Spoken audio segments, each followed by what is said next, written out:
I discovered also cars. It's beautiful. It's this. No, cars. Actually, no. I'm not really interested in cars, but I talked with the people, that love cars in this world, and they told me, car is actually the one who got inspired to like make a car. Got inspired in a human. So it's like kind of the same, the motor of a car looks actually like kind of a heart. Oh, and all the cables are like the arteries, This is something new for me.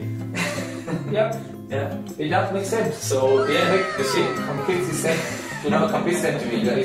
And then other things like this part is this organ, this is this, and this and that. So let's say the car is your body, right? Exactly. The engine is your heart. Soul is like the blood. The wheel is like your leg. And that has to exactly. You see? So you can see, somehow also observe technology by just translating all the technology. Exactly. Also, this is a beautiful thing to combine technology and art, together. I think this is very important. So, science and art. Sure. It's like, well, I mentioned Humboldt. And he, for example, he was a very big friend of Goethe, the German writer and poet. And well, all his books that Humboldt wrote during his journeys in America, the tropics and different parts, he wrote them in a very poetic way. So it's actually a pleasure. It's a real beauty to read about his journeys. It's fun. Never gonna give you up, never gonna let you down. After the boring part.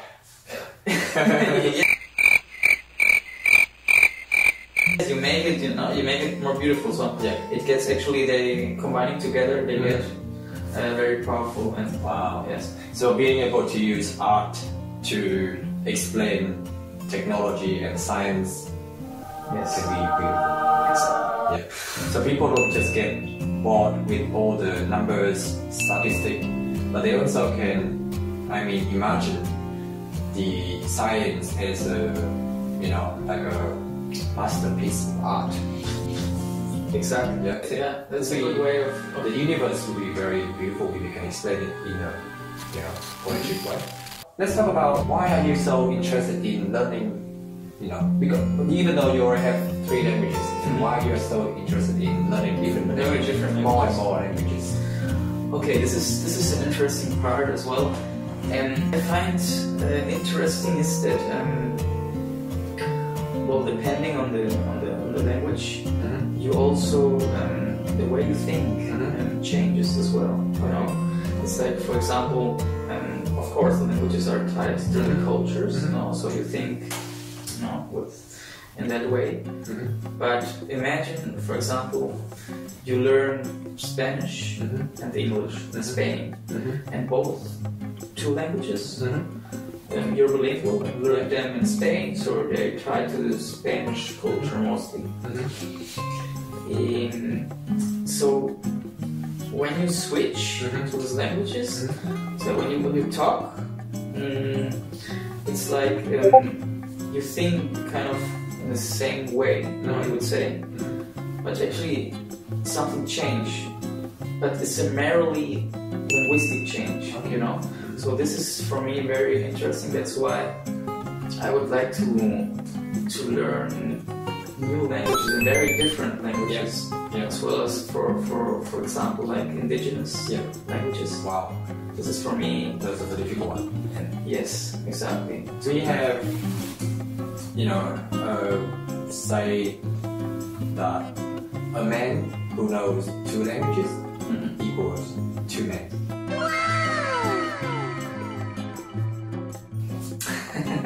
It's it's a so you can be 3 men.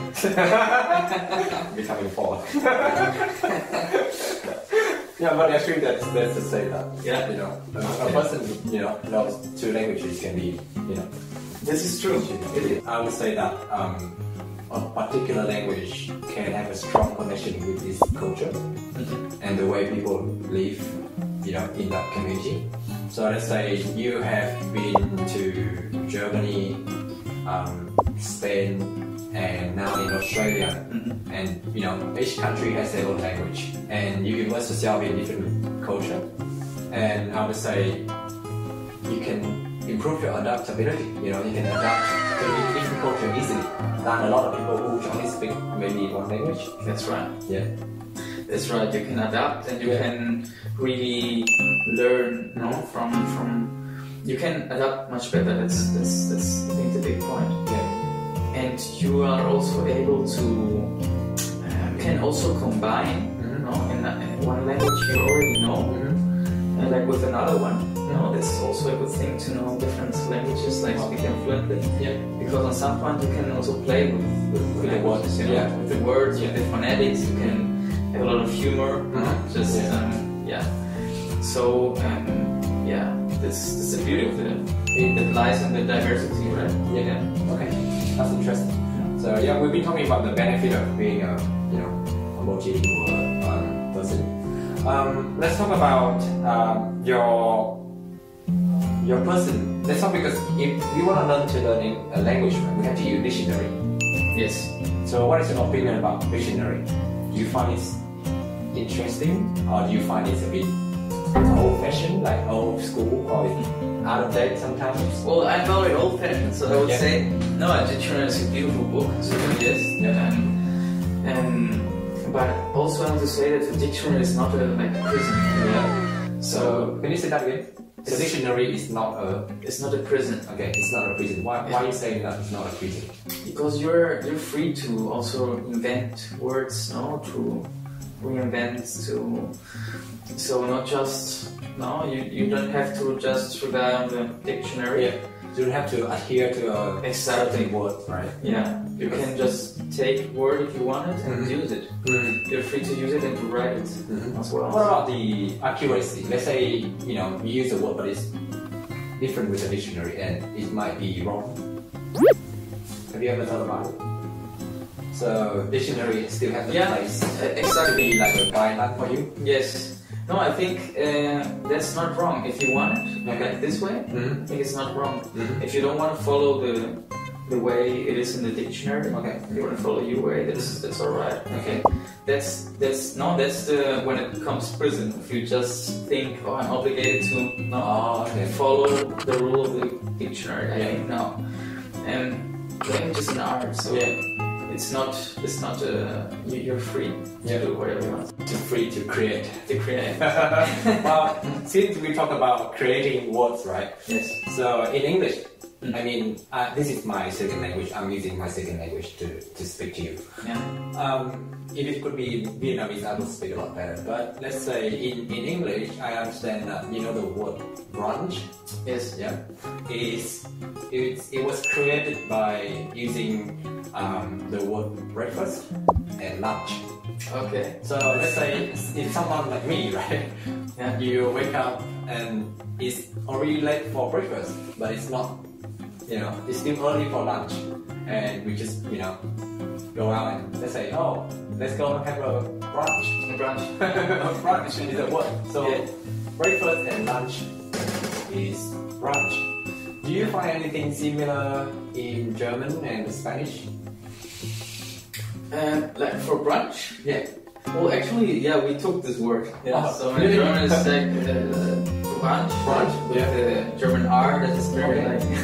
Do you use the same context that you use that for food? Exactly. Okay. Yeah, in between like both. Yeah. We use it for that and also brunch. You say the same thing? Brunch or brunch? Brunch. Brunch. Okay. Actually, we say brunch or brunch. No, brunch. Yeah. Okay. This is brunch. Something like that. Okay. So just for your information, if you are in Germany and if you want to go out for a brunch, you still can use the word in English, brunch. And then she will make sure it's correct for you. If it's not, come back and see Alexander. Exactly. I trust you. Wow. You will find a beautiful German bread and Okay. a lot of cheese. A lot of cheese on the table. Yeah. Okay. Now I can be confident in Germany. Avion. Aeroplane. Aero. Avion. Flugzeug! Surprise. Surprise. Sorpresa. Sorpresa. Überraschung!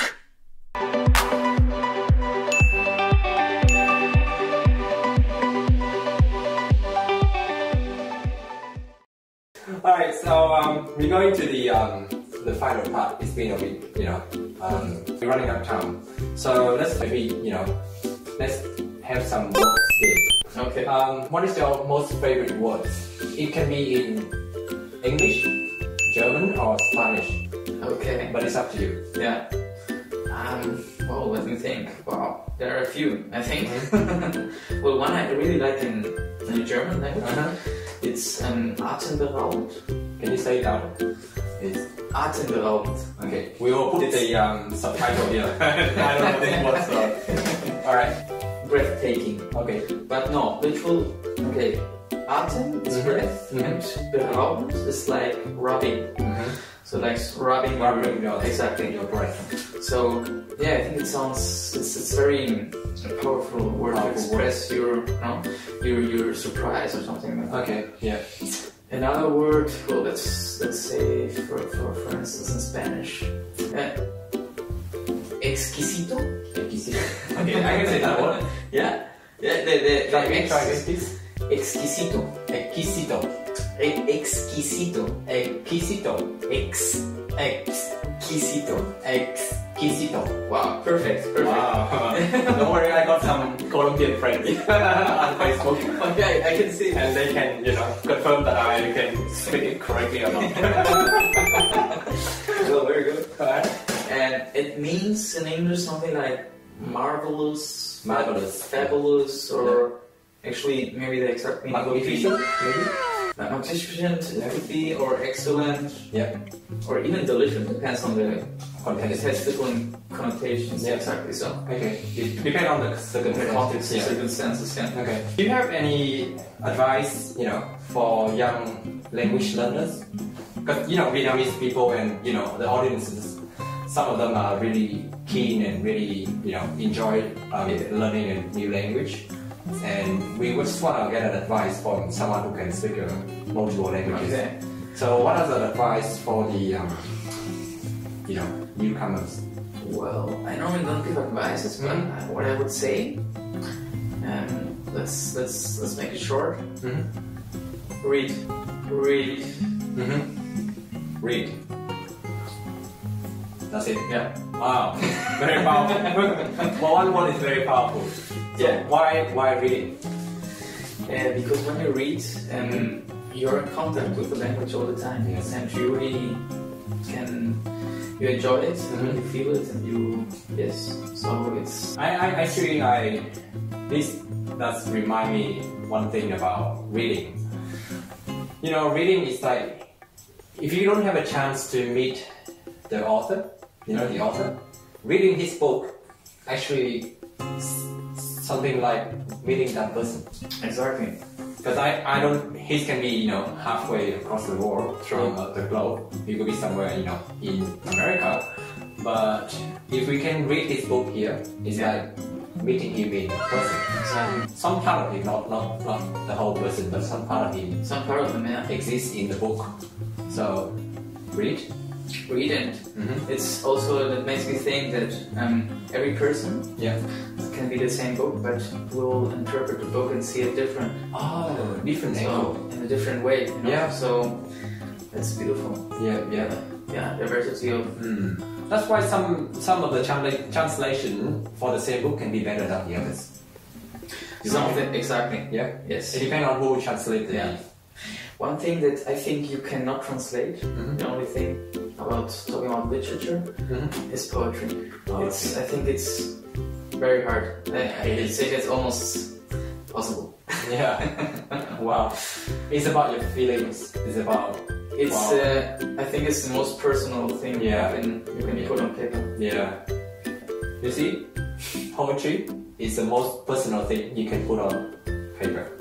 You can show other people, but it's very hard or it's nearly impossible to get a precise translation in your language. Yes. Yeah. Am I making it right? That's right. Well, thank you so much for today. Thank you for having me. It is an eye-opening talk. You know, I learned so much about it. Thank you. I learned as well. Oh, thank Yes. you. Yeah, and I hope See the knowledge you have about. I hope the audience can enjoy our talk.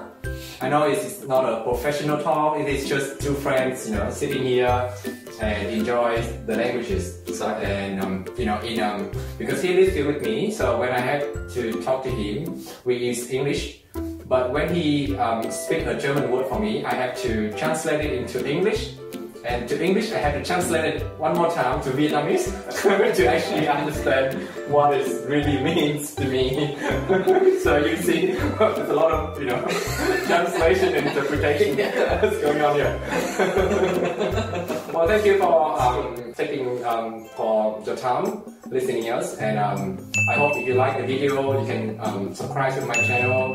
And if you want to learn some, German and Spanish, you can, feel free to have a chat with Alexandro, and he might be able to give you, some